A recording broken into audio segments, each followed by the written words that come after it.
Yes, indeed. Welcome into another episode of Total Hockey Now here on the Total Hockey Now YouTube channel.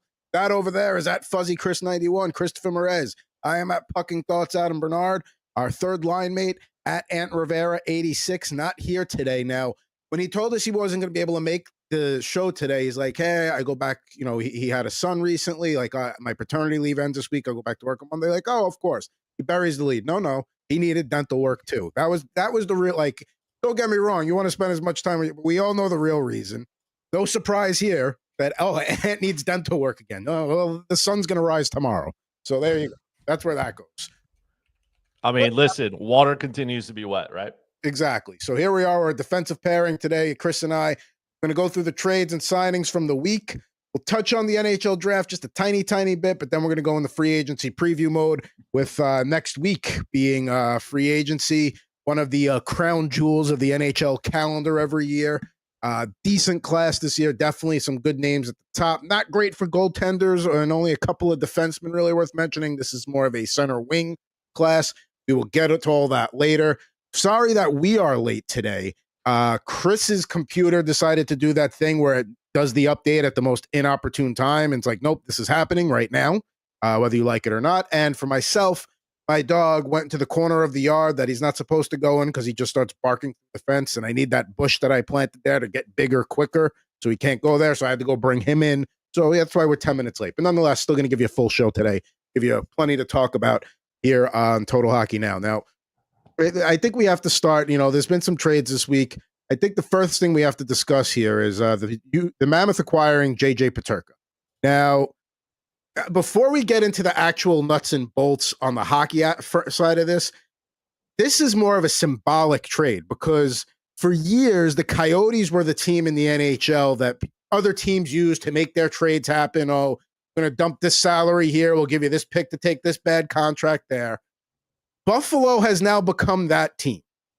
And we can talk about the return they got in Josh Doan and Kesserling and all that, but Peterka was a guy that was one of the, he's a young winger on the rise. A lot of teams were in on him.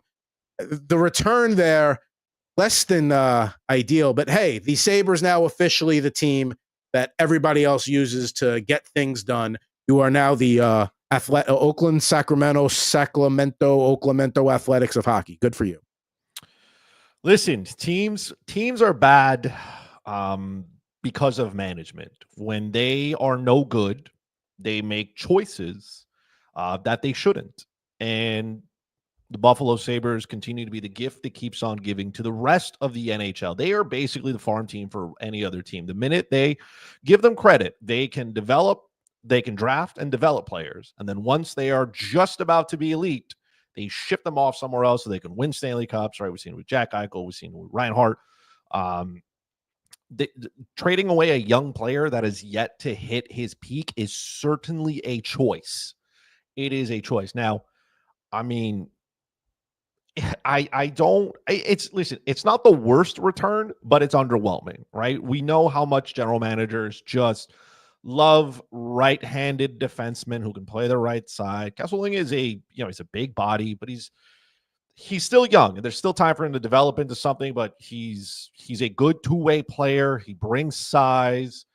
The Sabres back end is going to look good, but I mean, you're telling me you couldn't get more for a young player who, signed the deal's not even that bad either. $7 million is, 7's the new 5 basically in the modern NHL. So I don't love it. I got to believe there's something more for this here. Maybe the player didn't want to be there. Maybe the team didn't like him, right? Maybe they just couldn't get along, which wouldn't surprise me because it's Buffalo. Maybe he didn't like, his surroundings. Maybe he didn't like the city of Buffalo, which would not surprise me at all. But it's definitely underwhelming. It's not the return I thought they were going to get. And don't get me wrong, Kesselring is a good defenseman, but I mean, when you already have a blue line with Dahlin, Byram, who I know has been subject of trade, discussion, but nothing yet. Owen Power, Matthias Samuelsson. Yes, you need good, but like to me, that wasn't an area you really. They need help everywhere, but and Josh Doan, to me, I'm just going to call a spade here. His pedigree, his value, it was slightly tied to the fact that his last name was Doan and he was taken by the Coyotes, and that don't matter anymore in Utah.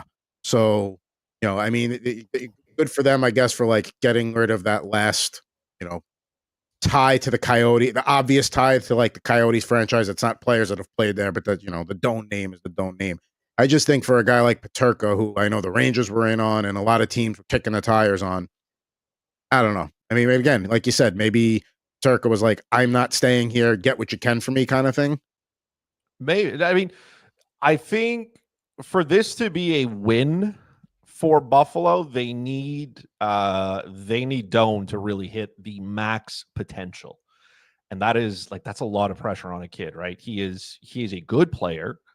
Is he going to be elite? I don't know. But you need him to be a factor, because if not, you basically overpaid because you wanted a right-handed shot defenseman. And I get how hard they are to come by, but I mean, you don't have to go you don't have to go out of your way to get one. Every team wants one, every team needs one, but I got to believe there were better offers on the table, and for whatever reason this is the route that Buffalo chose to go down. They didn't make it like no picks, anything the other way, just a straight hockey, 3 players involved. And usually when if you're giving up the best player in a trade, that's a sign that you're maybe not, like, off the bat, you may not be the team that wins it. But again, if these guys can develop into something good, then we'll look back on this and we can eat our words. But right now, not overly confident that Buffalo won this trade. Now let's talk about the other side of it. The Utah Mammoth. We said it's a symbolic transition because the Coyotes franchise, now the Mammoth, used to be the team. Now they're handing that off to now they're bringing somebody in like Peterka, which, they were, Mitch, they're a team that maybe is going to be in on Mitch Marner. Probably not. They'll be in on him. It's just whether Marner considers them, which I think he'll have other teams. We'll talk about that later. You have Logan Cooley, you have Clayton Keller, you have Dylan Gunther, you have Barrett Hayton, you have Lawson Krause. Now you're bringing in a guy like Peterka. The Mammoth are starting to head in the right direction. They have a name.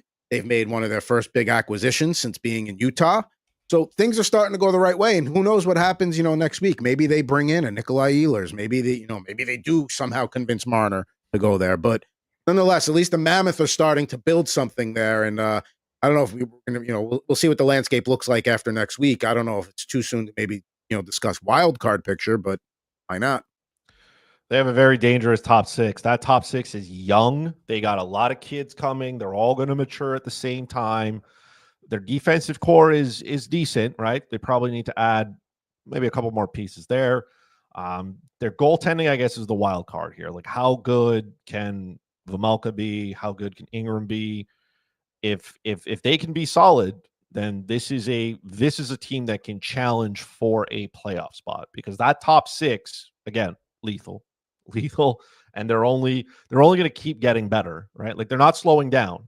They're only going to get better. And listen, if I'm a Mammoth fan today, I would be very happy with what I had to give up and what I'm getting in return, and the fact that he signed his deal as well.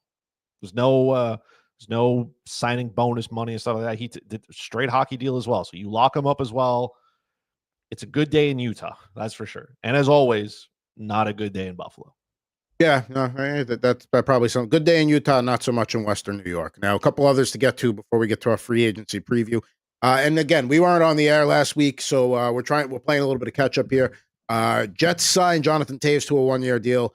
I don't really think there's anything to not like about this, because no commitment. You're getting a guy with a chip on his shoulder. It's something to prove. We talked about throughout the playoffs how Winnipeg just had no depth down the middle after Scheifele, and now, even if you're getting 65% of what Jonathan Toews was, even the last few years in Chicago, that helps them out, because Nemesnikov should not be your second-line center. He's much better suited as a third-line center. And at least, Toews will have every opportunity to have that second-line role. Yeah, listen, nothing wrong with Jonathan Toews and the Winnipeg Jets going out and adding, first of all, a player with a ton of experience, right? Like, Jonathan Toews has won so many different, whether it's individual awards, right? We're talking Stanley Cup, we're talking gold medals, we're talking World Juniors. Like, he is decorated, right? To me, he is a Hall of Famer, no question. But bringing a guy in like that to a Winnipeg team that seems to underperform in the playoffs, seems pretty good. The deal was very friendly as well. I know some people are losing their minds over all the bonuses that he could make, right? Because this deal could be upwards of $5 million. People are like, But if well, he's hitting those bonuses, that's a good thing, right? listen, if I'm a Winnipeg Jets fan, I'm not worried about the bonuses. If he hits every bonus, that means you win the Stanley Cup. I'm not like we can circle back if you want, Winnipeg. If you win the Stanley Cup, be like, hey man, how do you feel about all those overage cap charges for Jonathan Toews out of you all the Stanley Cup? Most of you would be so hammered you wouldn't even know what I'm talking about, right? So it truly doesn't matter at that case, right? It is a low risk, high reward, right? Toews hasn't played in 2 years, so he's 37. So this isn't, again, you're not getting a prime Jonathan Toews. He could come in. He's a good two-way player. He can solidify different things, penalty kill, guy that you need if you need to win a face-off. You can move him up and down the lineup. There's lots of places that you can go. And I think adding him is a win.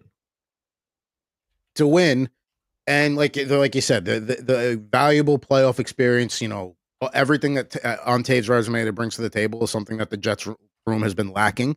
When you look at the roster there, who on that roster right now that you're going to be like, oh, they've got deep playoff experience that can help lead a room. There's not much there, and he provides that as well. So, again, if he hits all those bonuses, to me, that's a good thing. You worry about that problem later. Vegas certainly doesn't seem to matter about their cap, and they get to the playoffs pretty much every year, but won and got a championship. So there you go. Another big move from the week, Trevor Zegras. That was the one that kind of kicked things off earlier in the week.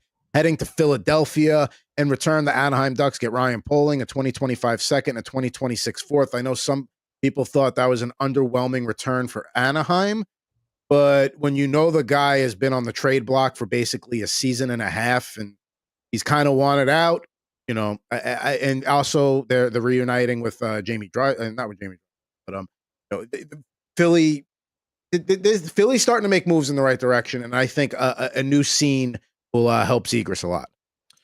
You move him out of Orange County. You send him to Philadelphia. First of all, good news is John Tortorella's not there. So now the Philadelphia Flyers have two players who are capable of performing in Michigan. So that would have sent Torts into a whole other level.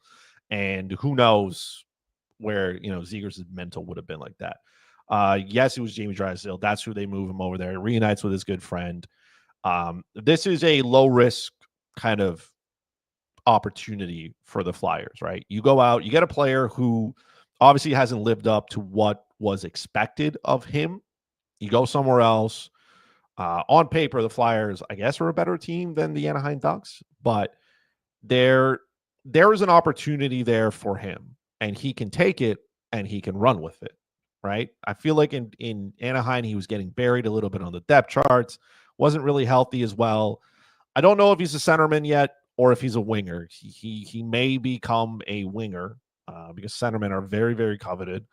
The return, yes, it's not great, but that's probably the best that they could have gotten for him, right?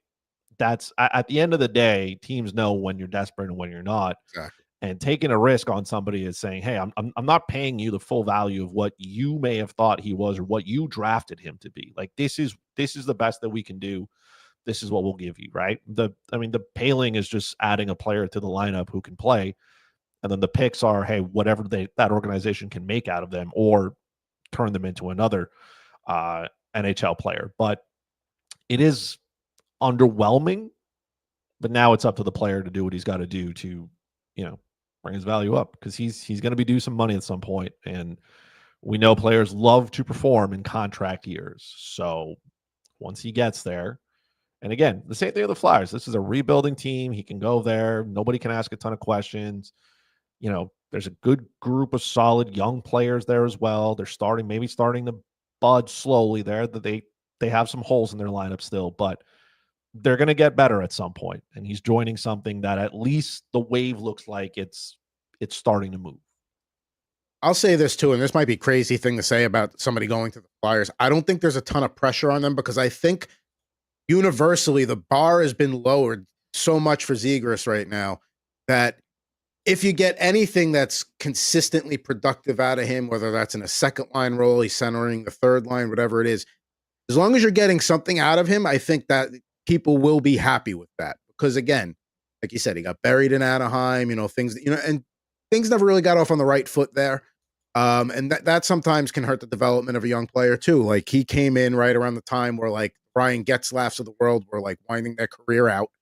And it's a difficult transition there. And, I think, like I said, change of scenery, very good for Zegras. And, Anaheim's doing what they're doing right now. They're definitely trying to change things up after getting Kreider. They get Zegras out, see what they do in free agency. Let's see here. The Seattle Kraken, not a ton of moves, but I think, when you look at, they get Frederick Gaudreau from the Minnesota Wild for a 2025 fourth. They got Mason Marchment from Dallas last week for a 2025 fourth and a 2026 third. They trade Andre Burakovsky to the Blackhawks for Joe Veleno. So they're trying to put together some form of a competitive roster there, I guess. I mean, if you're Minnesota, the thing that says to me about Minnesota is they're clearing a roster spot for whoever they're going to go out and sign, whether that's Boeser, whether Tavares is a potential dark horse there too. The Wild will get to them later. The Kraken right now, I guess they're just trying to, I love the acquisition of Marchment. I think they're trying to get tougher to play against and try and, they're not going to put together a roster that you think is going to go to the playoffs, but I think they're trying to at least be somewhat competitive every night. I feel like Seattle's just collecting mid-centerman at this point. That's all they're doing. They're going out and they're doing stuff. They're moving, but none of it is of matter. This is when I look at that roster, it doesn't look great. They moved Schwartz when he showed up to the wing. Marchment can play center. That's probably not where he's going to play because, again, you have so many of them. So you bring him over and move him to the wing. Chandler Stevenson is there. That deal does not look good. And, I mean, that is to the shock of literally nobody.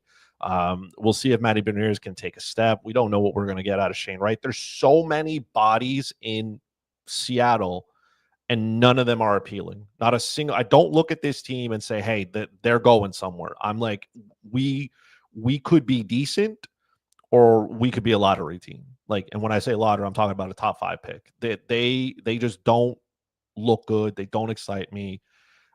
I don't know how this team looks. They're basically the Buffalo Sabres, but without the 13 years of not making the playoffs. But I'll say this: Seattle, maybe, Buffalo is completely rudderless. Seattle, I think, has a little bit of direction. They go out and get Kakko from the Rangers last year during the season. So, like, I think they're trying to listen. They're not going to go out and build a powerhouse team right now, but I think they're doing a lot of, hey, this guy has shown flashes, maybe the whole change of scenery thing.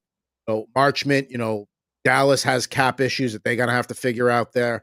Like, so I think they're just trying to, I don't mind what the Kraken are doing. And yes, they're more likely to be closer to a top 5 lottery team than they are to the playoffs, but I don't mind what they're doing right now. The timing's not right for them to make a jump anyway. So get these guys and see what happens. Maybe you flip them.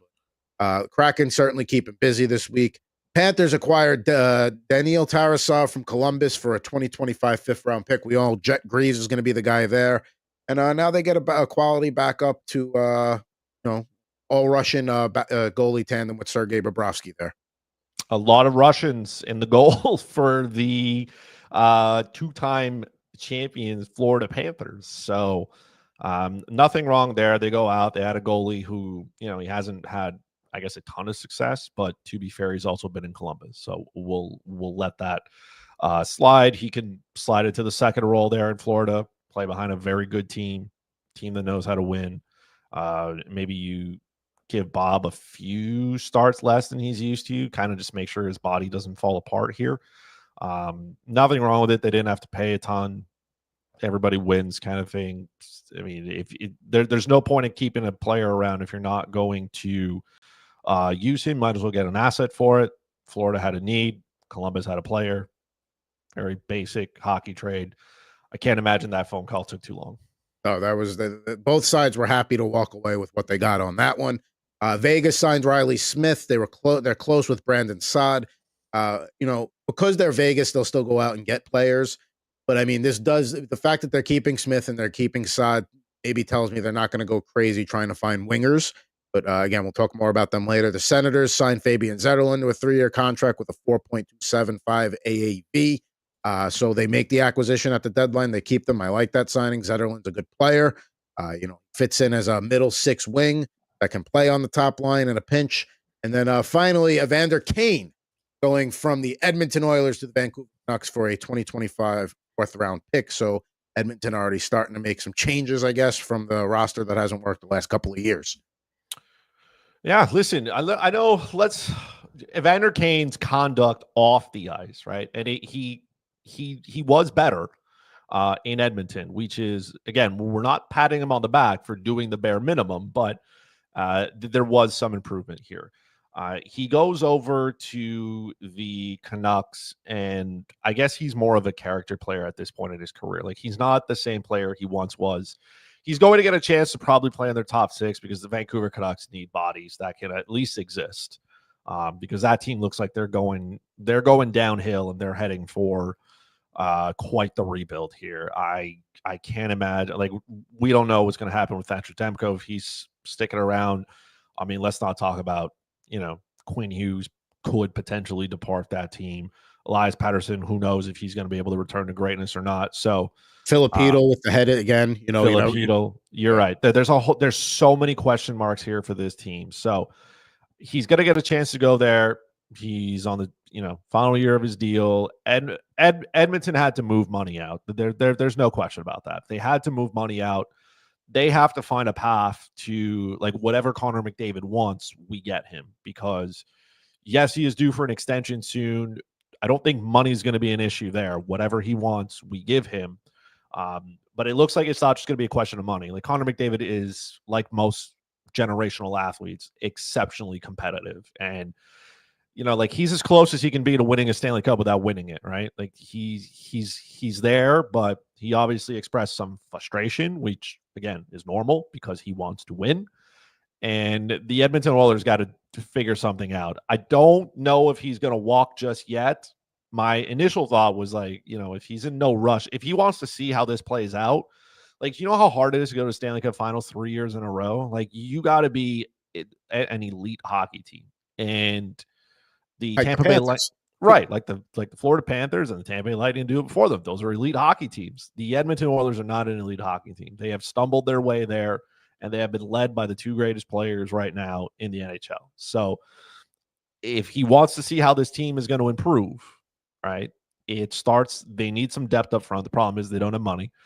Darnell Nurse is just keeping McDavid away from greatness at this point. That's unfortunate. And there needs to be some kind of urgency to add quality defensemen to that blue line, because they got exposed in the playoffs as we thought they would. And you can blame Stuart Skinner all you want, but I don't think he is the main problem there. We know what the problem is. It's on the blue line, right? These are some hard to swallow pills for Edmonton fans, but that's where the problem is. Your goaltending will get better if you have players that can defend. So, I mean, good luck, Edmonton. Let's see. You basically have 12 months to figure out how you're going to get Connor McDavid to stay in Edmonton. So, good luck. Well, they also acquire Wallman at the deadline. He's got another year left. So that is a help to the blue line. That's not fixing their blue line problems, but he's a top 4, top 6 defenseman that you can play every night. And it's not like he's not a borderline 6-7 guy. Like, he's a little better than that. So that's one minor upgrade there, but they do need a lot more. And like you said, it's about the crease. Now, we've got caught up on the trades. We've gotten caught up on the signings. It's time for NHL Free Agency preview for 2025. And of course, if we're going to talk free agency preview, the guy you got to lead off with here before we do that is Mitch Marner. All right. Everybody's been talking about where he's going. We can all accept at this point that he's probably not going back to Toronto. So the game we're going to play today, it's going to be like we looked at, we've all played the game Marry Kill. And, we're going to do what I've done is I've set up 3 teams that they can go to, and you have to decide Marry Kill for the 3 deals that are on the table. One of them is generally going to be most money, but worst situation. One of them is going to be least money, but most championship ready. Then one option will be a balance of both. So we got Mitch Marner on the screen there. Let's what do we think here in terms of where he might go? I mean, I know Anaheim's name was thrown out there a bunch. That's, I think, fantasy more than anything. Kings and Golden Knights, I think, are more likely. I'm convinced he's going out somewhere west. I think he's had enough of the Eastern Conference. Not that Western Conference teams aren't popular in their cities, but when you're leaving a hockey media fishbowl like Toronto, going somewhere where hockey is not even in the top 3 or 4 important sports, in terms of media coverage, might seem like a nice change of pace for him. And as long as he's going to a team that's competitive, like the Kings, in Vegas, the Golden Knights are very popular, but it's not Toronto. Anything's better than Toronto in that regard. So I could see him going out west just to get away from all that. Yeah, listen, it makes perfect sense for him to want to get away from the light. He doesn't have to be in a market where it just, they run you to the ground for it. And listen, for better or worse, right? There are some guys who thrive on that. Some guys don't want it. I don't want to work in a hostile work environment, right? Nobody does, but there's definitely a spot where Mitch Marner ends up that is going to be where he's going to be not a secondary, but he's not going to be the best player on that team. He is going to help somebody else who is already the best player on that team. So I would lean here. If I had to kill a team, let's kill the Anaheim Ducks, man. Yeah, I agree. We're killing them. Like, you're going to get paid, Mitchie, at some point. You know what I mean? Maybe ideally for him, it's probably best that he take a shorter term deal, load up on some money, knowing very well that the salary cap is going to continue to increase. So if we're looking at just a percentage of the cap and whatever a player wants to make, he's going to be able to make more money. If he wants to bet on himself, right, to get that, you can take a short-term deal in all these places. So you don't have to go to Anaheim where you're taking the maximum amount of dollars, right? If you did go to Anaheim, you're taking a ton of money and you're taking 7 years, right? That's the only way you can do it. And then you may never win a championship. And if you're cool with that, so be it. I will F the Vegas Golden Knights here. I just don't want them to continue. Like, they'll figure out a way. They're going to circumvent the cap and somehow. But they have players that they have to move. And would Mitch Marner fit there? Probably, right? I think he could do that. The opportunity cost, though, is what do you have to move out from there to make it happen? Like, do you have to move a guy like Pietrangelo out there? Do you have to move? Like, would they even consider at any point having to move the contract of, Mark Stone out the door? There's been a lot of talk about Thomas Hertl, and maybe he's the casualty at that point, or a guy like William Karlsson. Those are I heard Karlsson is, that gives you $6 million right there. Right. Those are big pieces that you still got to move out. You got to find a buyer for it, which shouldn't be a problem because there are some teams that need $40 million to basically, there are some teams that are way below the cap floor. So they're going to be handing out just some terrible contracts here. So, but I would definitely marry the Los Angeles Kings. You get to live in Los Angeles. You get to play with some really, really good players there as well, right? There's Adrian Kempe, right? Kevin Fiala is still there. Quentin Byfield is still there. They got some good guys coming up.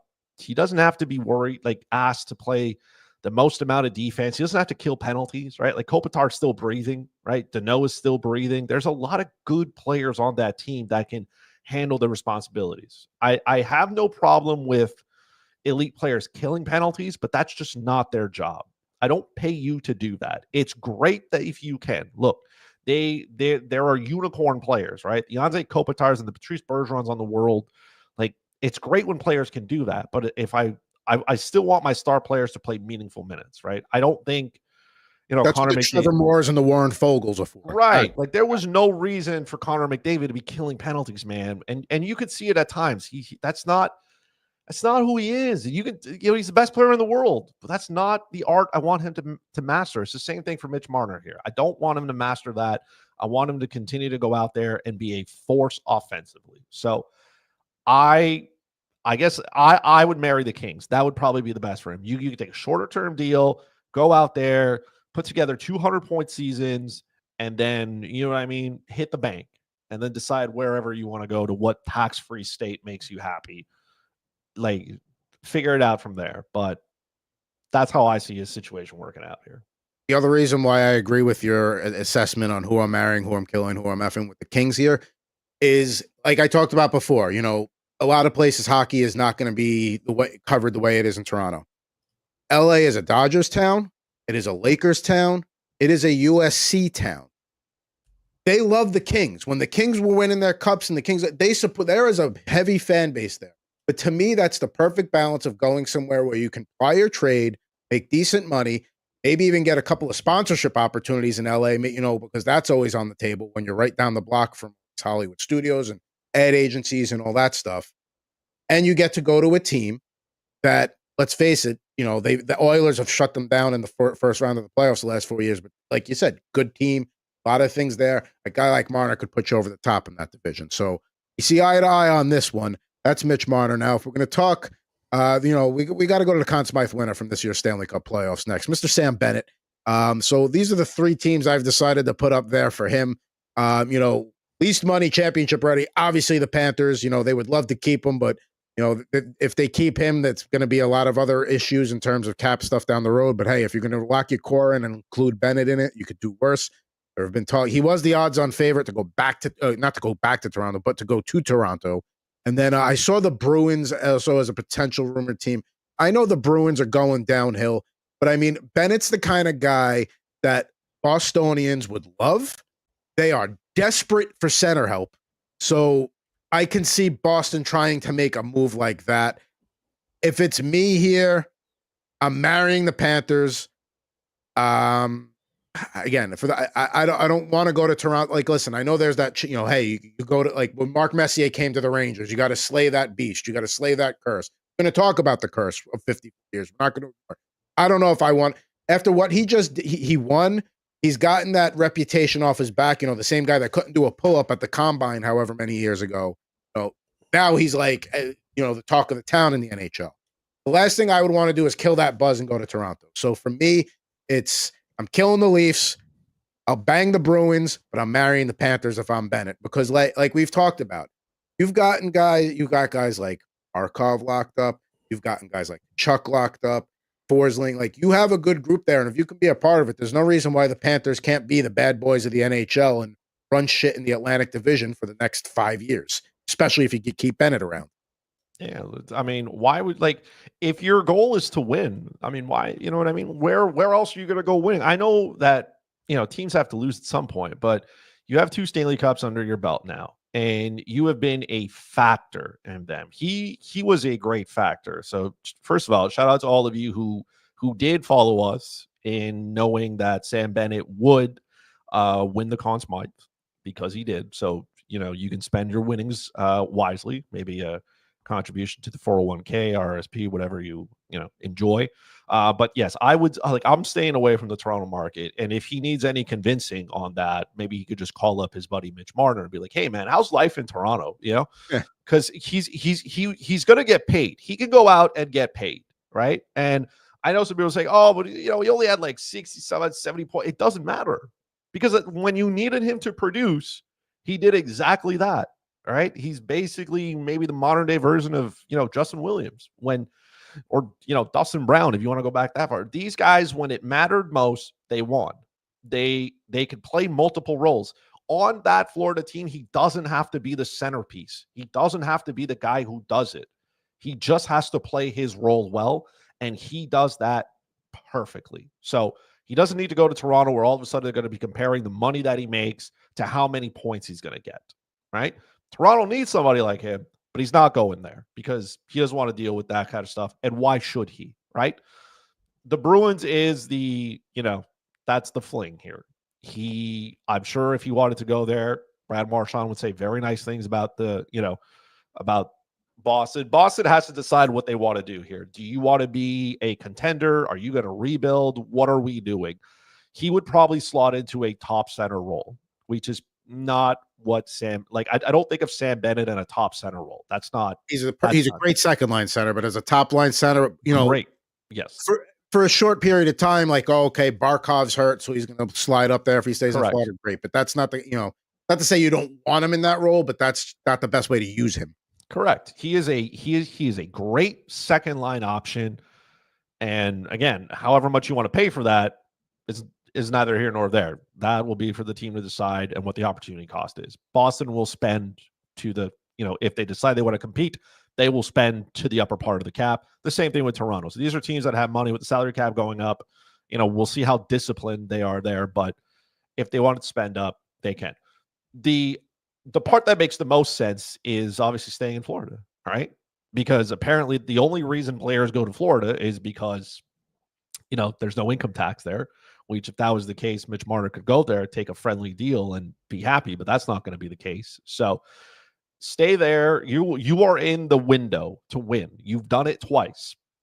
Maybe you can get another one, right? And have 3 rings on your finger. We know how hard it is in the NHL to win one. There are legends who don't have any. So this is like some people is trying to talk to see if Florida's dynasty. We're not there yet, right? Because it's 5 years. They're on the path, but they ain't They're on there the yet. path. And he, you look at the way Zito operates, you look at how he goes out and he gets, he hits home runs. When he goes out, he picks up these guys that other teams don't want. They come into Florida. They're well coached as well. Bobrovsky still seems to be doing good. If you want to win. And it would probably be best for Bennett to lock up an 8-year deal. I mean, if he's willing to take like $7 million, 8 years, that probably makes everybody happy. Secures the bag that he wants as well. Sets him up for the rest of his life. That's probably where it's gonna stand, right? I don't think Bennett will take a short-term deal because again, I don't think he's that type of guy. I don't think he's going to go out and blow 80 points out and then be like, oh, I can negotiate 10 or 11 on my next deal, right? Take a bridge and then see how that goes. No, he's looking for security. Right. He's looking for it as he should get. So I think he probably stays in Florida. That's who I would want to marry if I was him. And also keep in mind, if the new 4-year extension of the CBA goes through, this will be a last chance to get an 8-year deal because the 8 years for current teams, 7 years for free agents is now going to go down to 7 to 6 if the new CBA does go through. It'd also be an 84-game schedule. So that way they can do everybody in the other conference 1 time and then everybody in your division 4 times, everybody in the other division in conference 3 times. So, look out for that. For once, it seems like the NHLPA and the NHL are like, there's not going to be any contention there. It looks like we're actually going to get a deal done relatively smoothly, which doesn't always happen. So, talked about Sam Bennett. The other guy that was getting some Conn Smythe consideration there in that series was, of course, Mr. Brad Marchand. And we'll see what happens here. He could stay in Florida. People are talking about him going to Toronto, perhaps. That's the guy I should have mentioned as the odds-on favorite before to go to Toronto, not Bennett. But nonetheless, I don't think Florida's going to be able to keep both Marchand and Bennett. I think the priority is to keep Bennett. I'm sure Brad Marchand's having a great time down in Florida there. But I could see him, he's kind of what Toronto needs in terms of like bringing like that edge and that attitude to the lineup. He's a guy that he is so media savvy that I think he could navigate that Toronto fishbowl relatively unscathed. He doesn't seem like he seems like a guy that rather than get upset or mad and playing into that would have a quick, witty comment or to kind of like squash something that could get out of hand. So in that regard, I think he is an okay fit in Toronto. Vegas now as a balance of both. Again, Vegas, they always find ways to make things work. The fact, listen, he's a better player than Brandon Saad. He's a better player than Riley Smith. But the fact that they're close on those guys, how many wings are you really going to bring in? I mean, a guy like Marchand would be a good fit there. In his shoes, F, marry, kill. For considering the way Marchand left the club after they won the cup, maybe Vegas is not the best place for him. But I don't know. I honestly think because if he could go to Toronto and help turn things around, like he all of a sudden becomes a Canadian. He gets in that like upper tier of Canadian hockey legends. I think if he can help turn that around, so I might marry the Leafs here if I were him. Bang the Panthers and then kill the Golden Knights. That's the way I'm going here. Yeah, listen, let's just kill the Toronto Maple Leafs, man. The whole situation there, just why would I want to go there? Why would I want to go there with a team that's not getting better, right? They're not getting better. They are not progressing. This is a team that, again, like Edmonton, they need help on the blue line. They have refused to commit to it. They don't want to do it, so they will continue to suck until somebody figures out. And if you lose Marner, and you lose Tavares, right? Because it doesn't sound like those deals are anywhere close here. Treliving expects both players to test free agency, as they should. You got Matthew Knies, you got to probably dish out way too much money to you. And then there's the whole conversation about Nick Robertson, what you're going to do there. There's too many question marks for him to go there and have to deal with the scrutiny of being it. Okay. Brad Marchand has made $72 million in career earnings. So I don't think it's just a question of money for him anymore, right? He can go out and win some championships still, right? This is only his second Stanley. Like, it's been a minute since he's won a Stanley Cup. Like, those Boston teams were really good. They just didn't win. So if he wants to chase it and still get reasonable money, I think he can do that. And if he's looking for, I don't think he's going to get a long-term deal out of this. If he's looking for the upwards of $9 million, man, I mean, somebody's going to give it to him, but it's not going to be any. I don't think it's going to be any of those three teams. It should not be any of those three teams. So where do you think he goes? I would marry Florida, right? I would marry Florida. He had a good time there. He enjoyed it. That's the destination he wanted to go when he was traded from Boston. That's where he wanted to be. So now you're here. You know what I mean? Let's make it work, Brad, right? We had success, right? Let's run it back. This is how we keep the gang together, right? So you can be part of it, right? You can be part of the solution. You can be part of the problem, right? Do you want to be here and continue to, play well in the role that you were in, right? He played great with Lundell and Luosterainen, right? Those are young guys as well that he can help as well. There's lots of leaders in that room. They can keep being teams that make it to the Eastern Conference Final and Stanley Cup Finals and at least fight for a Stanley Cup. You can be part of that. You can take a nice 3-year deal, probably around $7 million, and you can, be successful, right? I guess I would have the Vegas Golden Knights. But again, I mean, I don't know if I want to go. I don't know if he wants to go out west, right? That's problem number one, because then you got to bring the whole family out there. 2, I don't know how much Vegas wants to spend there.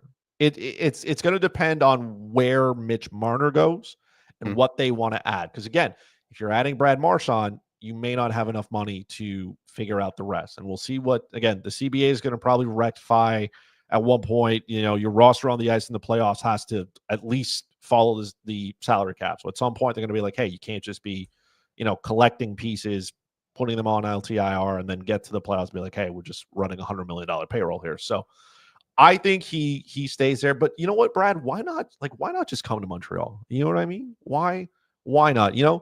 You could become the hero we didn't know you needed, right?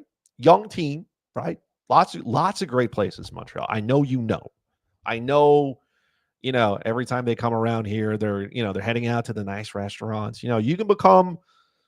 It's taken me a long time. I didn't think I was going to be cheering for Brad Marchand at any given point in my life, and here I am. You know what I mean? So why not? Outside shot? I don't know. Maybe.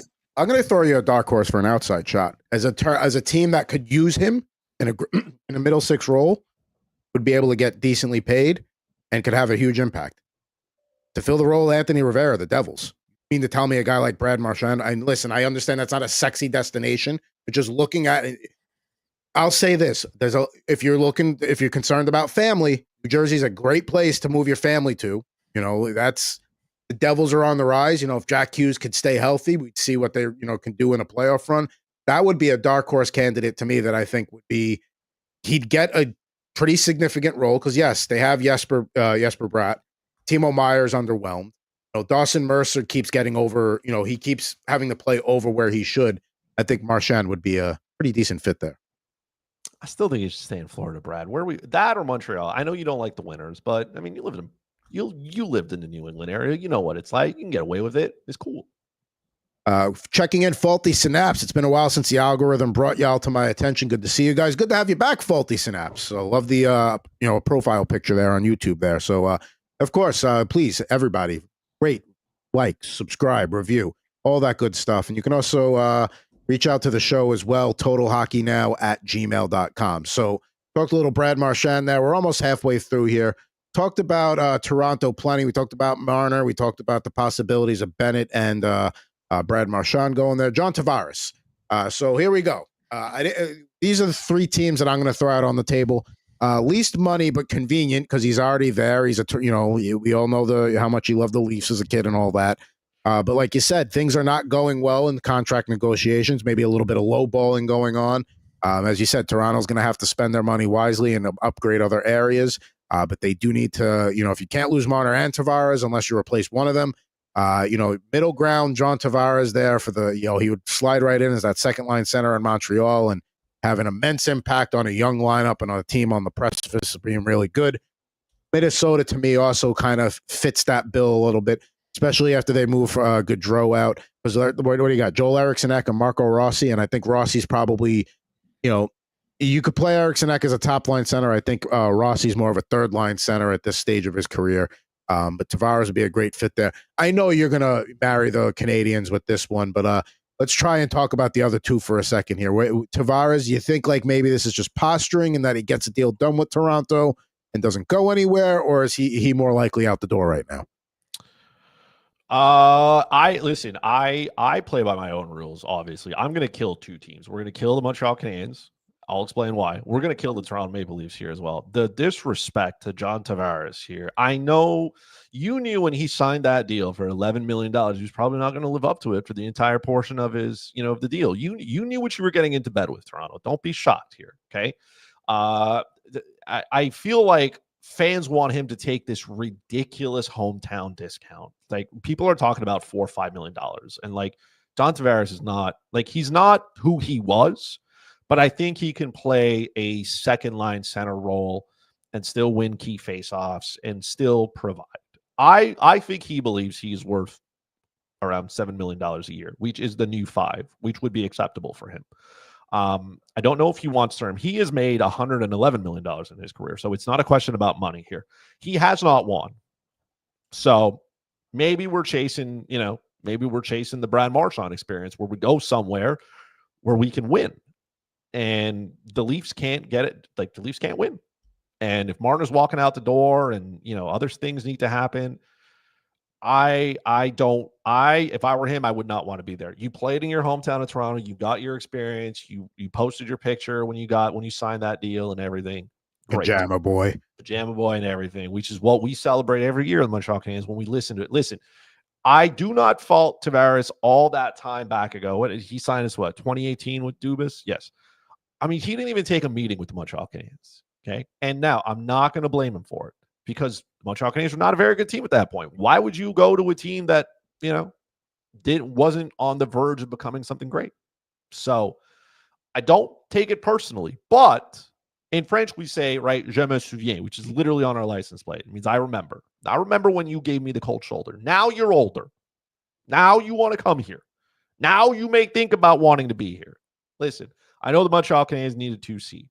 I don't know if I want to spend the money on Tavares or if I'm willing to live out another year of trying to figure out if Kirby Dach can figure it out. And I think Kirby Dach is better suited as a third line center, though, no? He's probably better suited as a winger, but we're not there yet. You know what I mean? The Montreal Canadiens need a 2C. I understand how enticing John Tavares looks, but that doesn't mean there are other avenues that we can, entertain. And I don't think and Demidov, that's not doing anything for you. I'm just saying, I'm trying not to be salty about him turning the cheek on us in 2018. But when it comes down to a question of money and how much do I want to spend, I don't know if I want to spend it on John Tavares. If the Montreal Canadiens believe their window is like next year and the year after that, sure. If you can convince John to take a short-term deal at $7.5 million for 2 years, sure. But I don't think that's what he's going to get.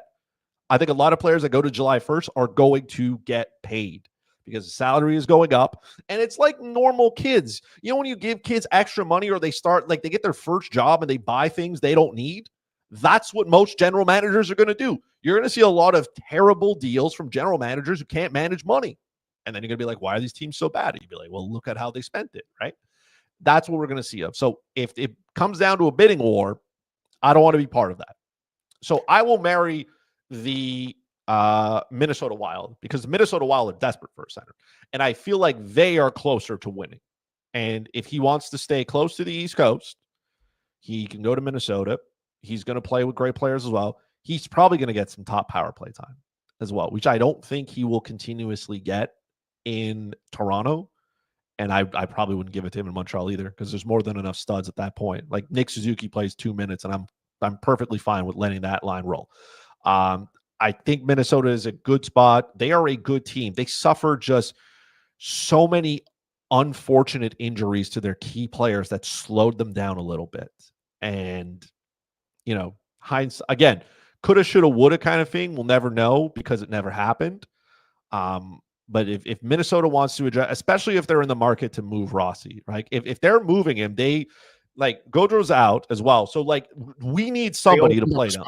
Right. We need somebody down the middle. It's not like we have one center and then we have bodies. So if Rossi's out the door, we got to figure it out here. And here is the match for Tavares. He's probably going to get the money that he wants, right? And Minnesota, don't forget, they got the Parise and Suter contracts at some point coming up. That's a lot of free money. So if they can weather the storm a little bit here with the salary cap going up, they could be a team in the next 2 years that all of a sudden they come into this like an inheritance of money, and they may decide to go out and really upgrade what they need, really bolster that blue line. I think he lands somewhere else other than these three, but I think Minnesota would make sense. I'm okay with them being here. I think they're more of a dark horse, but I truly think that could be a really good spot for him.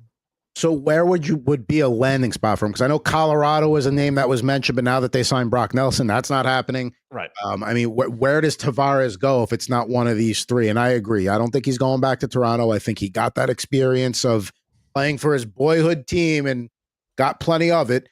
Montreal, I think if that's me, that's where I'm marrying. And then Minnesota is probably the one I'm effing there. But what team is Tavares, if it's not these three, would you associate him with? I think if Vegas is serious about moving Hurdle out, and, William Karlsson's getting a little bit older, right?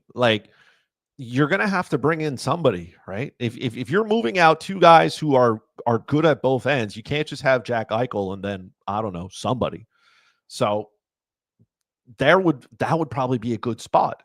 We also don't know what's going to happen with the Florida Panthers. Let's say Bennett does walk. Let's say he says, I'm taking my stuff and I'm going to Toronto and I'm taking the bag. And let's say, I don't know, somebody's offering him $10 million. At some point, you do what you want to do, right? If you're chasing the bag, chase it. You're getting $10 million. You already got your Stanley Cups. Sure. I wouldn't blame him. Now that opens up some money here. Can you maybe convince Tavares to go the other way and say, hey, man, there's a 2C spot with your name on it to a team that's won back-to-back Stanley Cups. If you're willing to work with us, we'll work with you a little bit. You know what I mean? We can tell them about the palm trees and the no state tax, which apparently we can't stop talking about. So there's a lot of different ways we can go here. That's where I think Tavares may end up more. But again, there's so many moving parts that need to happen. If one of them doesn't work, well, then that foils the whole plan. Whereas a lot of these teams here, you don't need to wait for a secondary plan. The plan is it's already there, right? Toronto will need a second centerman. Montreal needs one as well. And Minnesota just needs somebody to play center. I'll also throw Tampa out there as a team that needs a center too, because Nick Paul is not it behind Braden Point. So that's a dark horse to keep an eye on as well. Now, next, we'll go back to the wing position here. Whoever doesn't get Mitch Marner is going to be heavy on Nikolaj Ehlers here. And there are three. Now, I had made this before the Mammoth got J.J. Peterka, but I still left it up there because to me, if the Mammoth are starting to be like, all right, it's time to let's start kicking this team in the right direction after they've been an embarrassment since basically their run in the 2012 playoffs that ended by the hand of the Kings in the Western Conference Finals. So yeah, I've got the Kings on here as a balance of both. If they don't get a Mitch Marner, this is definitely a great consolation prize. And then the Hurricanes, let's face it, you bring in Rantanen, he was there for a handful of games and then shipped back out. And yes, you got Logan Stankoven back, but they still need more there. And I think Ehlers would be he brings some speed into the Carolina lineup. I think he's fine to go anywhere that Ehlers goes. The Rangers may be a consideration there too. If they, I know they've been linked to Brock Boeser. We'll talk about him in a minute. But Ehlers, I think, he's gonna have a lot of options on the table. It's basically whoever doesn't sign Marner, that becomes his entire, we'll say, market. Yeah, there's going to be a lot of money that frees up for him once Mitch Marner decides where he wants to continue playing hockey. I am going to kill the Kings, just because I think that's where Marner will probably go. And if you sign him, then that ends the chase right there. The Mammoth can probably make it work. They have an owner now who's willing to spend money. Like Ryan Smith is dedicated to spending money and turning this team into a contender, and not a contender like in a couple of years, in a contender like now. So if you have an owner with deep pockets who wants to do something, by all means, let him do it. Right. So I will F them. I will probably marry the Carolina Hurricanes. Carolina Hurricanes can keep getting beat by guys who just don't want to sign there long term. If you can convince Ehlers for, he's probably going to get $9 million, 7 years kind of thing. Is it too much? I don't know. But the Carolina Hurricanes need something to get them over the bump, and they got to keep, plugging guys in there to figure it out. So there are lots of ways that this can go. Carolina also has a ton of money, right? They got almost close to $30 million in cap space. So they can afford to, be on the higher side of what they're trying to accomplish here. But it's still there are going to be lots of suitors for him. I don't think he's ruled out as well Winnipeg. I just know he wants to test the market. So we'll see what teams are willing to offer, how long they wait, right? I mean, listen, we named a couple of teams as well. The Boston Bruins have money. Like, what do they want to do? What direction do they want to go? If they want to be contenders, well, here's another player you can add to your lineup. Because outside of David Pastrnak, it gets pretty thin pretty quick here. And then if he truly wants to go out and get paid, right? I mean, San Jose literally they have a ton of money. They have $55 million in cap space. I don't even know how they're going to get to the floor. But there's money there that needs to be paid. Columbus they're a really attractive team as well, because they're starting to put something together. I mean, maybe he wants to go to Chicago, right? If they strike out on the Mitch Marner deal as well. So there are lots of scenarios where he can get paid. I think he's probably going to be the player that gets a lot of money and your eyebrows kind of go up and go, okay, I didn't think somebody was giving him that money in that term. I think he signs for money. I think he signs for term. It's going to be about finding a team that does it. And I think, like you said there, it's going to be a knee-jerk overreaction to something. Whoever missed out on Marner or saw what Marner went for and said, screw it, before the market gets too crazy on Ehlers, let me just overpay a little bit now before I get stuck in a bidding war with somebody else. I don't know if I could see. He's 29 years old, so I mean, he's still got some quality years left. I don't know if San Jose.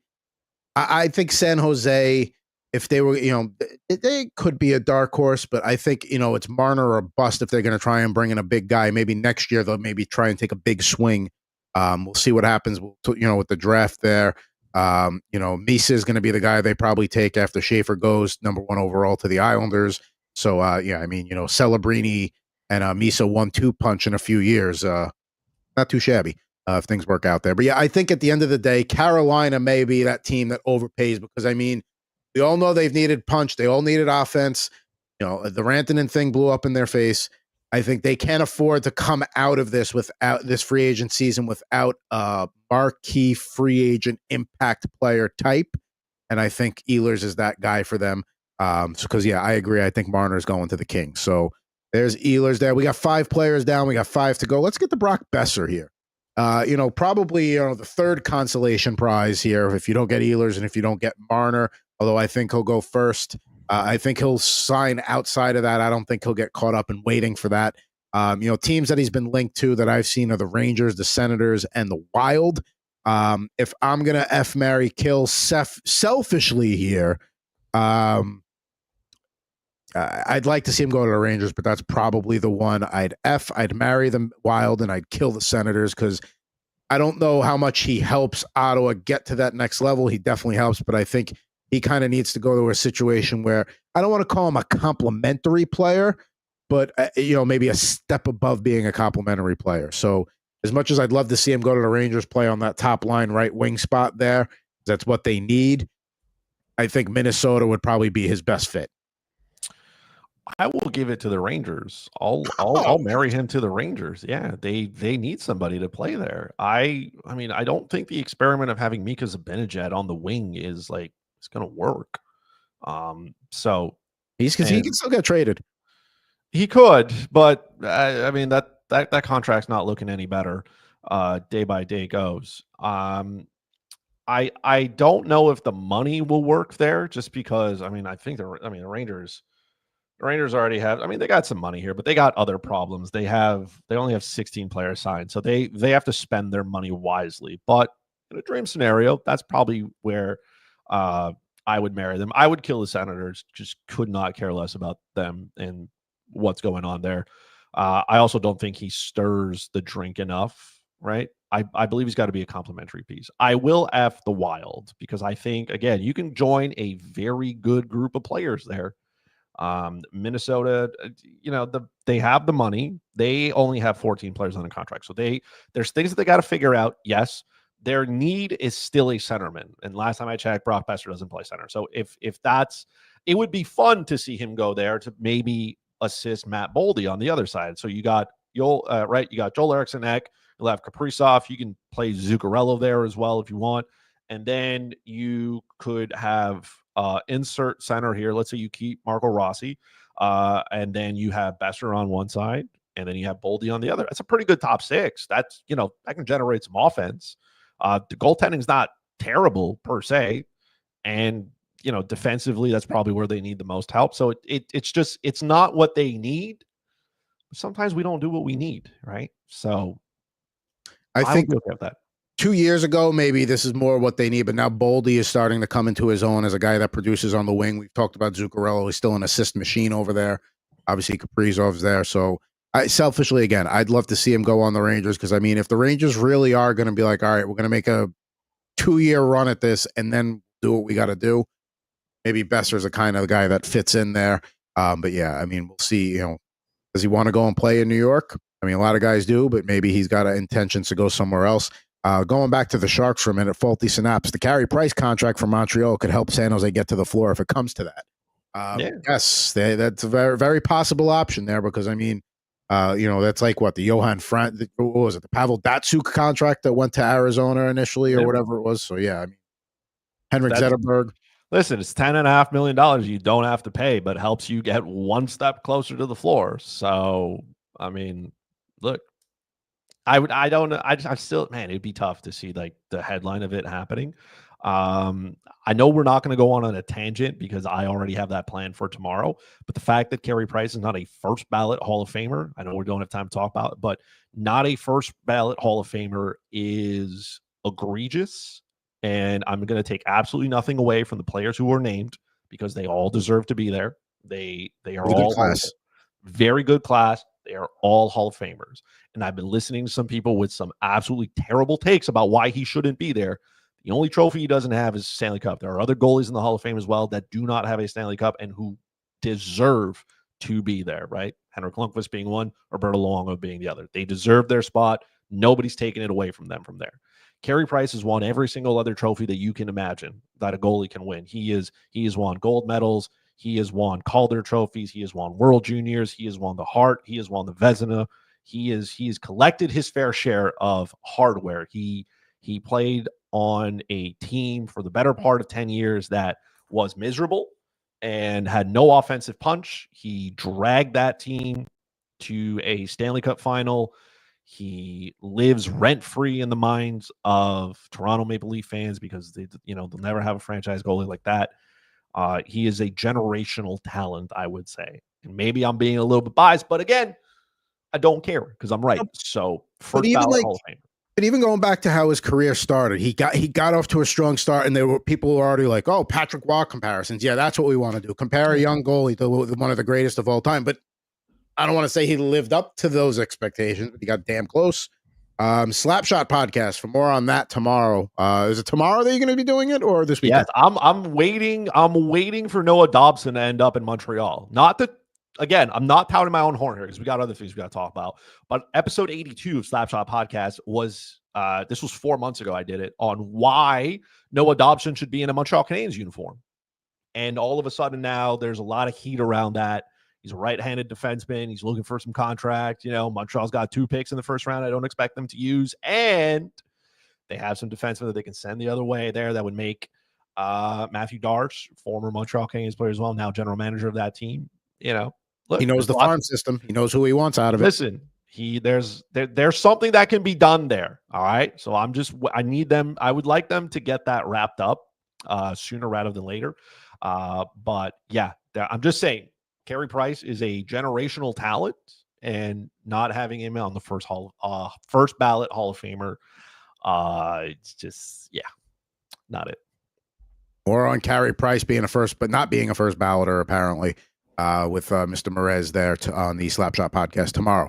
Let's talk a little Patrick Kane as we wrap up the wingers of the free agent portion here. And all signs point to him returning to Detroit. I just wanted to throw a couple of fun teams out there.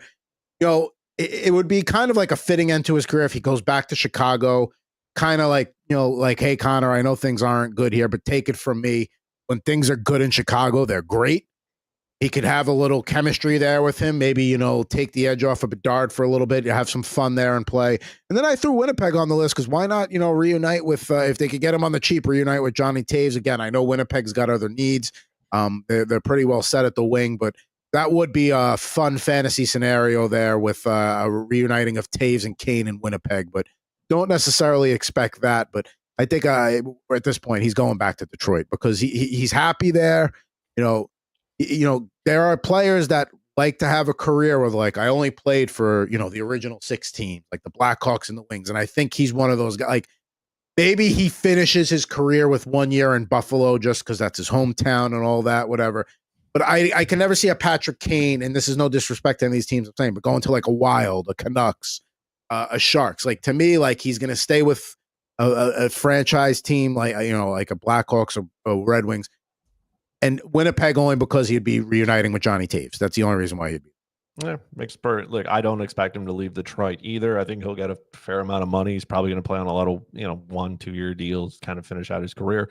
Yeah, if he wants to go back to Chicago, have some fun. I just don't think the reunion is what they're looking for. And listen, if Winnipeg doesn't lock up Nikolaj Ehlers, then all of a sudden there's a spot that kind of opens up there. So maybe Patrick Kane on a cheap deal makes sense. I don't know how cheap he wants to go. I also don't know if he wants to live in Winnipeg, right? Like Jonathan Taves does. No offense, Winnipeg, okay? But it's Winnipeg. So let's keep it stacked there. I don't know if he wants to go there, and maybe yes, good conversation with Jonathan Taves. You can find a reason to go, but I believe he's staying in Detroit. Yeah, I think he's comfortable there. He's happy there, and not to say there's no reason for him to leave, but I mean he's got his championships. He's gotten paid. He's in his mid to late 30s. Maybe he just doesn't want to move.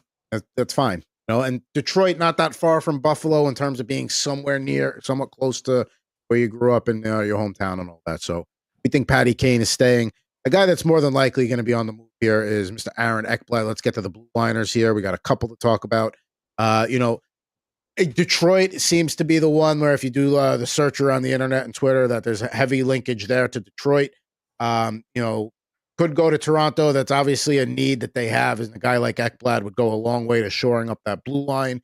If they can't replace Marner or Tavares, I should say, it's a direction they could go. And I know I have balance of both. The Blue Jackets are not championship ready per se, but they did take a big step forward. They could use another strong defenseman to go along with Werenski there and formulate a top four. He gives Columbus something they would need on the back end. He provides an edge, and he would make that team a lot better. So of those three, Fuzzy Chris 91, what are we doing with Aaron Ekblad, or is it somebody that I don't have here? I don't know if he's going to be able to stay in Florida just because the money's got to work as well for him, right? And again, it's going to come down to a question of whether he wants to continue winning or not and being with the team that drafted him. Probably Detroit would be the F, just because Detroit's just classic handing out money, too much term to aging players. So that would make sense. I mean, I'm just going to kill the Leafs, man. Why would I want to go there? Why would I want to experience that? Why would I want to experience Toronto in that market and everything that comes with it when I have so many options? Why would I go somewhere else and not enjoy my experience? Right. So, but I will definitely I would definitely marry Columbus. I know Columbus gets a bad rap about, somewhere players not wanting to be. He would probably step into an immediate top 2 role kind of thing. He can flank Werenski as well. Like Werenski's not out there to play defense, and nor do we want him to play defense. So Aaron Ekblad can walk into a great situation. Columbus has money, so they can spend it. And he can play a lot. He can be part of a team that is trying to get to where they need to be. There's a good mix of veterans. There's a good mix of young kids. It's not a terrible scenario. If you can live with having to live in Columbus, why not? If it's not Florida, why not go somewhere where you have a chance? I don't think he stays with Florida. I think at this point they're going to want to spend their money elsewhere. I mean, you look at the blue line, they've got Mikkola, they got Jones, they've got Forsling and Kulikov. I mean, that's not where you need to spend money there. I know their third pairing is not in great shape, but they'll find a way around that. They'll make it work. Like Zito will find a way to make it work. He's not the one I'm worried about. Like the Panthers at that point can just kind of wait out what other defensemen are left that, bargain in, 5th, 6th guys that they could go and give a halfway decent deal and play them 10, 11 minutes a night and be fine. Yeah. I think he's got his championship. So if he wants to get paid, go to Toronto or go to Detroit. I mean, if you want to go somewhere where you're going to be leaned on, get a lot of minutes. I understand the fishbowl effect there in Toronto, but I mean, that would be a strong fit there. But yeah, I think the reputation of Columbus being a place that players don't want to go, I think is slowly starting to go away because part of the problem with Columbus was that they never went out and tried to go and get anybody. They tried to make a lot of these mid moves. Now they're trying to actually, say like, all right, let's build off this momentum here. They almost made the playoffs last year. They know they got their goaltender in Greaves. I think Ekblad would be a wonderful addition there. But again, I think he ends up with Detroit because that's what everybody's been linking him to, and they can pay him. So let's see. We got another defenseman. Toronto getting killed a lot. Hey, I tweeted out today there's going to be plenty of opportunities to destroy the Leafs on this show. So if you don't like the Leafs, this was the stream for you this afternoon, or if you're going to go back and watch it later on. Listen, I said I would say mean things about Buffalo, and to be fair, I did. But why would you explain to me why you would want to go to Toronto for any of this? Like Ekblad's going to go there. It's going to have to be money. It's going to have to be term. And then it's just going to be a downward spiral of just getting criticized for every little thing you don't do well. I don't know why I would do that. I would go play in Edmonton first before I go play in Toronto. Yeah, they couldn't be able to afford him. I mean, he'd probably rather go play in Edmonton too, but they can't afford him.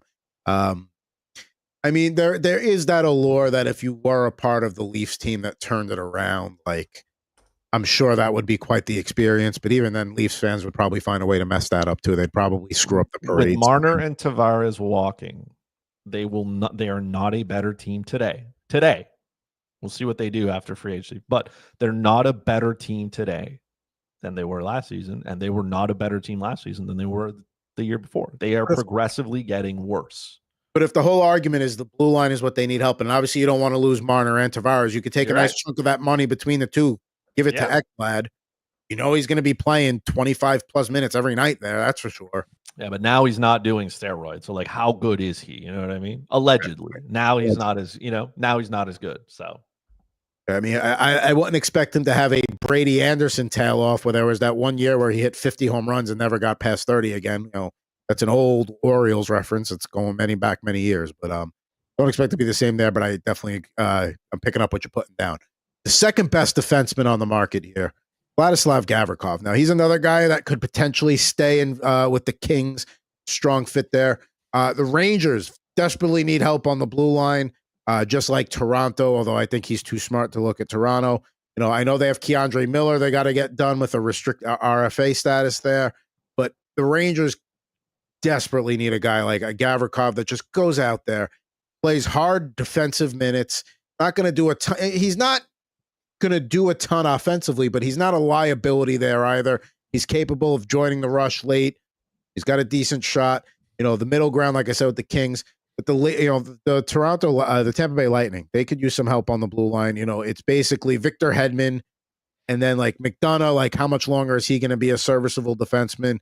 JJ Moser's fine. They could use a lot of help there. They need to kind of fill that void that Sergachev left. I think at the end of the day, if I'm Gavrikov, I'm marrying the Kings. I'm fucking the Lightning, and I'm killing the Rangers. Even though it would be a good fit, let's say. Ranger fans have a tendency to make a defenseman their whipping boy every year. It could be the same person year. Like Mark Stahl was a beloved defenseman, and at the end of his time with the Rangers, he was their whipping boy. Gavrikov, I don't think would become that whipping boy, but they would have, we'll say, they would expect more from him than what he would be expected to provide by a non-Ranger fan, and would be a disappointment in their eyes to a degree. And then, so I don't know if he wants to go deal with that. He would be on a top pairing probably with Fox, but I think the Kings is the best way to go, and then the Lightning would be his secondary option. Again, I'm just going to do it my way. We're just going to kill all three of these teams because Right. they're not going to any of these for some of the reasons that you mentioned. One, Tampa Bay has no money. Right? They have no money, and it looks like he's going to command about $7-8 million a year, which is whatever the price is for Gavrikov. Is he worth that? I don't know, but that's the price that you're going to have to pay. I don't see any of these teams lining up to get him and saying, hey, we will spend that kind of money to do so. I'm sure they would all love him to be there, but in terms of having to spend the money to do it, again, if the Kings sign Mitch Marner, well, there goes the money. So we're done. We got to let some things walk out the door.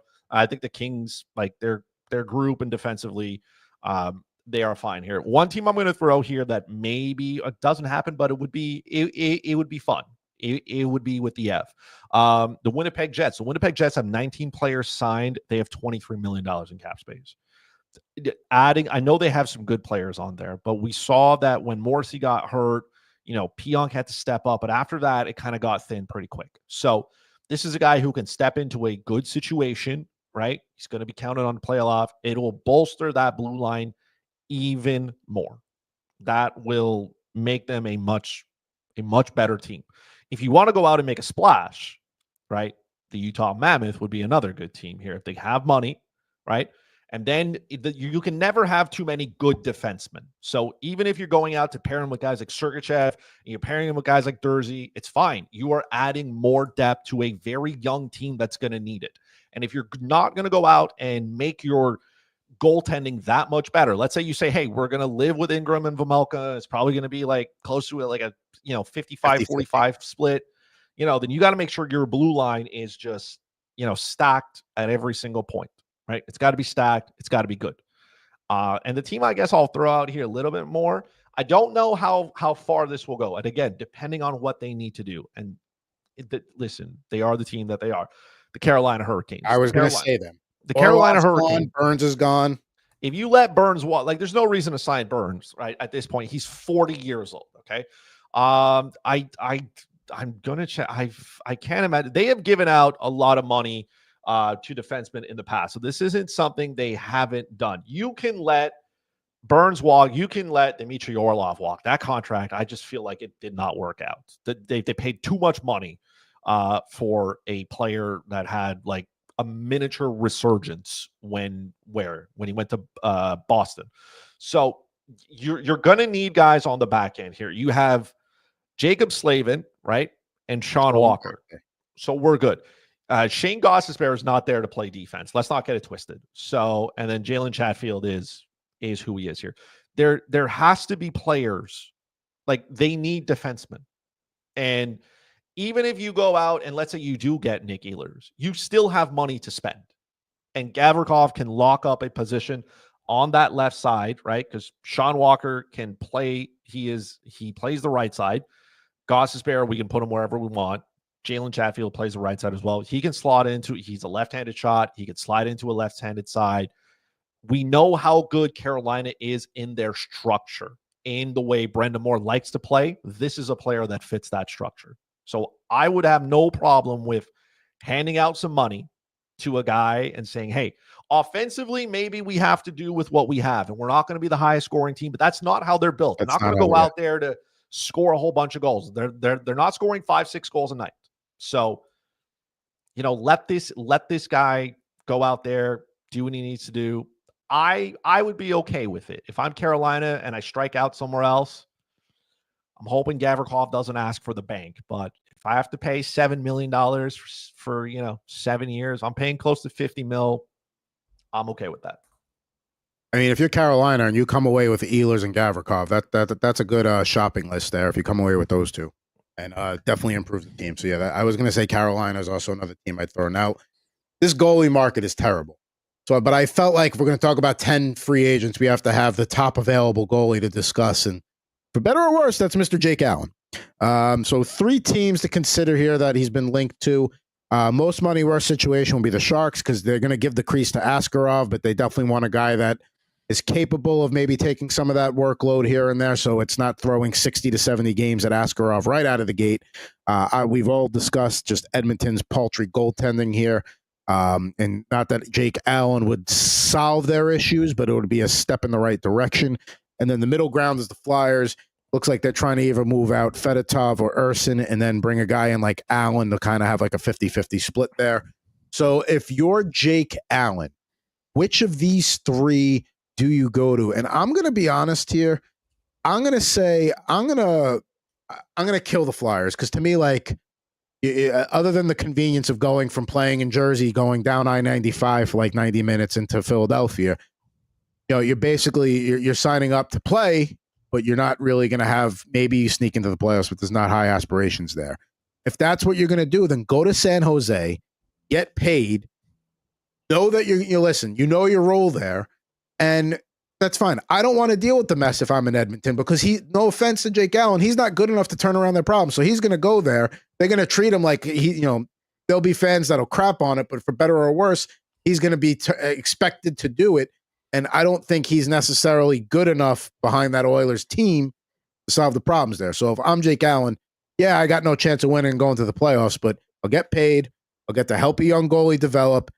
There's good vibes in San Jose right now in that locker room. So, I mean, there's for a guy like Allen, he's not getting paid again. This is his last chance to maybe get a halfway decent contract. So that's my play there. I would absolutely marry the San Jose Sharks here. Even if you go, like, Askarov's a young goalie, right? We know it takes time for goalies to get into, their rhythm. He's going to struggle at times. It's normal. So why not go to a really good situation where you're probably going to play 40% of the games? And if Askarov struggles, you take over. He was very good in New Jersey. I get that, Jersey is good. He's going to go to, there's going to be nights for Jake Allen here. There's going to be nights where it's not going to go well. I would also be very okay with going to Philadelphia. Like, there's a net to be won there. I would kill the Oilers immediately. We're not getting messed up in that situation.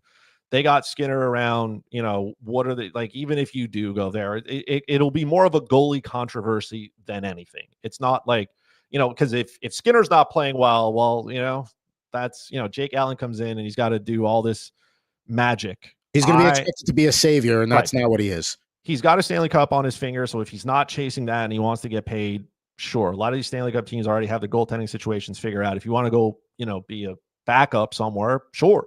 But if you want to play some hockey down, and then see what happens, maybe it's got to be a short-term deal. I don't know, but go to somewhere where you can play.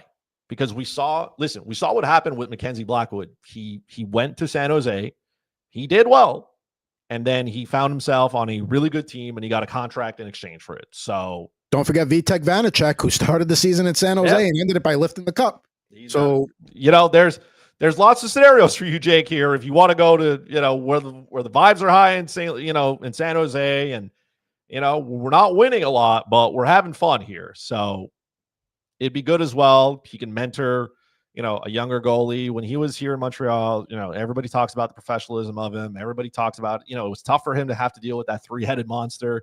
He still didn't complain, came to work, did what he needed to do, played in front of some terrible Montreal Canadiens defenses. Like, he did his part. So I would have no problem having him in my lineup, on my team, just an outstanding human being, good for locker rooms, good to help the next wave of players. I would have no problem with him going to San Jose because he deserves it. And selfishly, I kind of hope he comes here. I think for all the reasons we discussed, it makes a lot of sense. And like you said, sign a short-term deal. You get to mentor Askarov for maybe 2 years, we'll say. And then next year, if things aren't going the way the Sharks hope in terms of playoff progression, or if hey, they're heading towards the playoffs, but it's clearly Askarov or bust, you can flip Allen for maybe an asset too. So a lot of reasons for him to go there. Now, 2 quick players I want to get to before we wrap things up here. First, best landing spot for Claude Giroux. I know his best days are behind him. You think maybe he just stays in Ottawa or maybe returns to Philly, or what do we think? Wherever he can go get money. It seems like the money conversation is far between the Senators and him. I know he's expressed an interest in coming to Montreal as well. No merci. We've passed that one. You can reunite in Philadelphia. You can play on one of those contracts. Where Jamie Benn signed a deal, base money, ton of performance bonuses there. Maybe that's what it is for these guys at this point. You got to earn your money a little bit. So I don't think it's going to be in Ottawa. I feel like he may drag on a little bit into the summer and see where he can fit on. I don't think he's in a rush either, right? Like he's trying to find the right situation for him as well. I think that's a fair assessment there. One other guy, Mikael Granlund. And for me, if the Hurricanes whiff on Ehlers, if they don't get Marner, this is the guy to target, because the Hurricanes are very much an interchangeable piece of lineup. This guy here, this guy. That's exactly what Granlund did. He's a high-quality Swiss Army knife that can play anywhere in your top nine.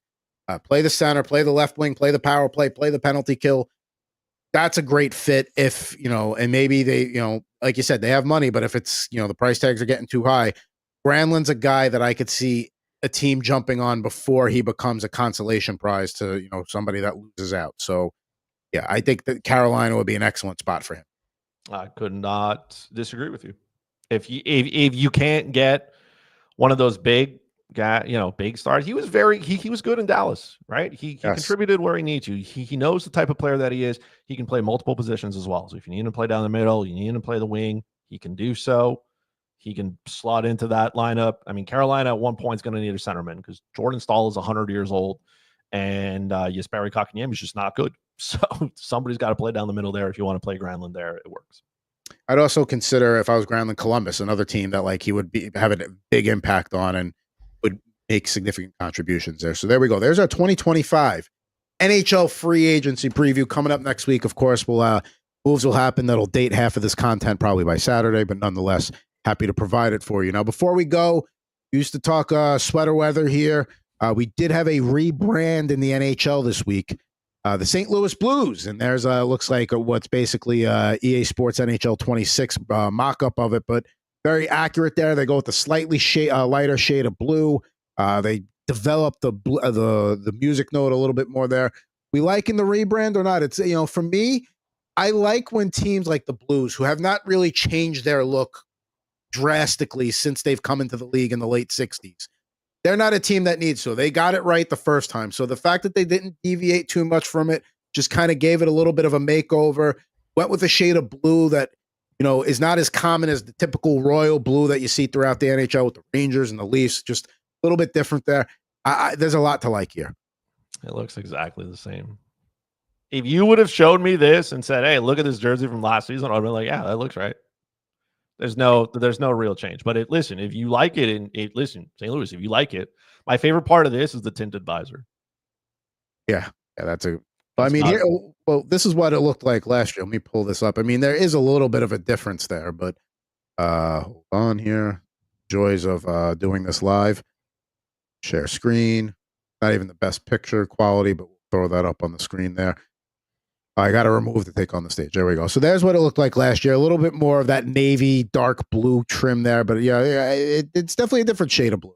You can hate on it and be like, oh, it's the same. Listen, I'm not hating on it. I'm just saying, it looks the same. So in The Office, like the meme of like Pam Beasley holding like corporate trying to tell you this. Yeah, it's the same picture to me. It's just the same picture, but nothing wrong with it. Nothing wrong with it. Same picture, little changes. You can sell a whole bunch of them in the team merch shop. I'm a fan. If it was sweater weather, I would, between the dark and the light, I actually kind of like the white jersey better with that yellow stripe on the sleeve with the blue trim on it. I like that look. Blues are a fun team to watch. They're a team to look out for. That's Central Division next year. It's going to be stacked like it was this year. Full season of Rantanen in Dallas. You got the Jets. You got the Avalanche. The Wild are trying to make moves. The Blues are a tough team. Utah, listen, there's a lot of quality in that Central Division there if your name's not Chicago. And hey, maybe Nashville figures it out this year and they all get on the same page. And then that's another, probably not. They have the talent there. That's wishful thinking. I'm trying. Slapshot podcast tomorrow. He's going to talk a little draft. He's going to talk about Noah Dobson to the Montreal Canadiens. He's going to talk about Carey Price not being a first ballot Hall of Famer. It's a chock full edition there of the Slapshot podcast. Our friend at Ant Rivera 86, not here today. Mets have been in a little bit of a, I don't want to say tailspin's probably too strong of a word, but things have not been going well over there in Flushing, Queens. So if you want to be Chicken Little with the sky is falling, that's a place for you to do it. Or he can talk you off the ledge. That's what he's good at. He does. Ask him about the dentist. Yes, ask him about the. Talk about guys getting paid in free agency. What's Ant's oral surgeon making just off of him in the last two? Listen, homie's collecting, man. Just since the start of Total Hockey / Better Hockey Now, what has he made? I don't know, man, but he's basically on payroll. He's on retainer basically at this point. Poor Ant. There's a lot of that mouth was getting more construction than what downtown Montreal looks like most of the year, which is saying something. Because listen, it's bad right now. Insert your local construction project that's taken way too long locally. That's going to have, Ant's mouth will probably be done before that. And of course, Rip and Riff will have a new episode dropping tomorrow. Last week, we figured out how well Jared knew the CFL. Barely got a passing grade by like a quarter of a point.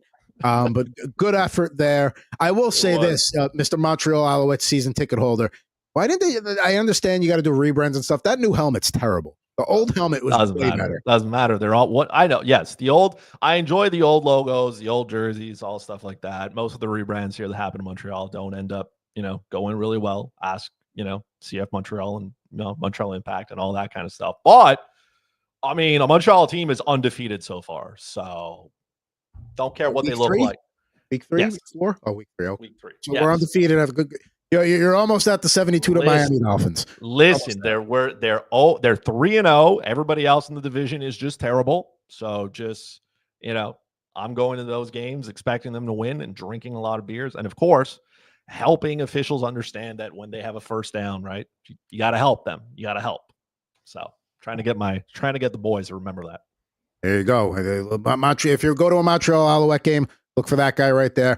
I'm slowly becoming a Golden State Valkyrie WNBA fan. I'm finding myself watching these games now, and my daughter's into it. It's fun. There might be some Valkyrie talk here as the WNBA season progresses, but I'll try to not do that here because there's plenty to talk about. And guess what we got coming up next week? We got our first Maki. We'll have free agency to react to. Right?